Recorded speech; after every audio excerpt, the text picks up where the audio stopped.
Alright, good morning, RebbesDrasha. It's time for Parshas Drasha. You know, shtagging never stops, and we're holding by also the Yom Tov of Pesach. So we've been giving a Hilchos Pesach, a little mini series, and it's been a huge success. And we're thinking maybe making a little sheer climb and just stripping the two of them together and making this one Shabbos Parshas Hilchos Seder Drasha. So we're going to see if how the Elam feels about it. But I want to talk about first a little bit more on the Parsha. Last week, Rebbe was in Eretz Yisrael fundraising for the yeshiva, and unfortunately, I when I was giving my drasha, I had a little bit of an ones. I did complete shuva, obviously, but I had a little ones, and I might have said the drasha on the wrong Parsha. So what do we learn from here? Because it was a pekude, and the Parsha was vayikrah, but I gave a pekude. So what do we learn from here? So nothing happens now for obviously it's Min Hashemayim. I did a little research. I realized the Yekish Minhag is the Yekish Minhag to do Pekudi on a Vayikrah every 3 years. So that's obviously what Hashem wanted to happen. On my Lithuanian side, we're very Yekish.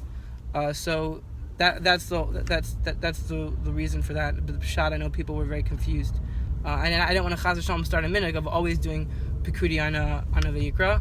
So wait 2 years. So let's talk about Parshas Tzav. So Parshas Tzav is a very, very important parsha. What do we learn? What are the major pointers in this parsha? The karbanos. We learn about all the karbanos and what's the main karbanos. So we're taught here about the karban chatas and the karban oila. The karban chatas is when you do a huge avera. The oila is when you're giving throwing pekelach at Hashem, like in the good way. So what's the pshat? What do we learn from the karban chatas? It's a chiddush. We all know that there's a chatas. So what's the whole beautiful chiddush of the chatas? Is that the chatas was brought in the makom of the oila. So why? You're asking me. So the reason is because Hashem knew everyone is very yeshivish, and the yeshivish people they have a little shtickle tendency to chas Hashem maybe judge, and so he knew that if someone's going to bring a chatas, all the little kids sitting outside with their basketballs and kugelach are going to be laughing at the boy who's bringing a chatas, and he's going to feel embarrassed. He's going to feel mamish like a misa, like a lifaz. So Hashem wanted to save this life, and he wanted to make sure that no one has to go through the busha barabim. So you bring the chatas in the makom of the ayla, right? Because obviously, like no yeshivish people would chas Hashem assume that now that there's an ola, you would ever be bringing a chatas. They're always going to lean to the right and assume, for sure he's bringing a carbon ayla. Why are you bringing a chatas in the first place? People are asking, what mamish averas are you bringing a chatas for that you were scared you're going to go to Gehenna or Chayv Misa or Kari Skila Sreifa, all these things. RebbesDrasha, you go to Gehenna for anything, mamish, but let's give an example. Let's say you're in the kitchen, it's Shabbos, you wanted to take a little bit of the cholent, so what do? So you lift it out of the crock pot, you put your hand on the lid, and you're supposed to hold on to it, and you're supposed to keep in mind the whole time, I'm never going to let my hands, I'm never going to take my hands off you, I'm never going to let you go, like in the Titanic. But what happens? You're having a little bit of a hair horror. For a second, you slip. You're thinking about something that happened in the sports movies, and you let go. So you're Chayv Misa. So what happens? You go and bring a chatas. But in all these cases, you're going to go there, and Hashem saved our neshamas, and He made it so that we'll never mamish have a busha again. So I was thinking, how does this tie into Pesach? It doesn't. So we're just going to go and we're going to talk about Pesach in a separate discussion. But I wanted to give a little bit, some quick ideas to the Olam. I know people think they're finally done Pesach cleaning. So Pesach, the whole Indian of Pesach is that we were freed from Mitzrayim.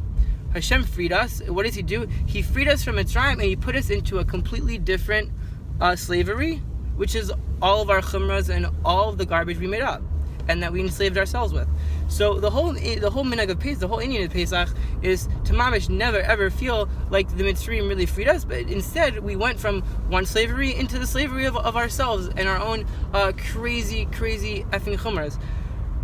So people who think that they're probably done Pesach cleaning and they're mamish chapping a nap now, you don't realize it's not it. So I was thinking there's a couple new minhagim that I was learning, and I want to share them with the Eilam. So there's a minhag to go, and if you have a vacuum cleaner and you were cleaning up chametz with it, you go to the gas station and you vacuum cleaner your vacuum cleaner with that vacuum cleaner.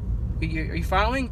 You vacuum your own vacuum cleaner out with the other vacuum cleaners. That way the chametz, like in the Dr. Seuss books, because the chamet's never going to really stop. You have to take it all the way back till the end. So that's one way. Another thing people don't realize is in your chutzir, in your yards, the sidewalks and all that, that's your property. There can't be any chametz there. So a lot of people have a huge minhag. What they do is they go and they light the entire lawn on fire. You just throw a bunch of gasoline, you throw a bunch of newspapers, maybe some old challah, you just light it on fire and you burn your whole yard. So what's the whole shot here? Why do people do this? Because you want to hashem think that you accidentally go and trip and fall and your face hits a piece of crumbs and you have a munchie and you eat it.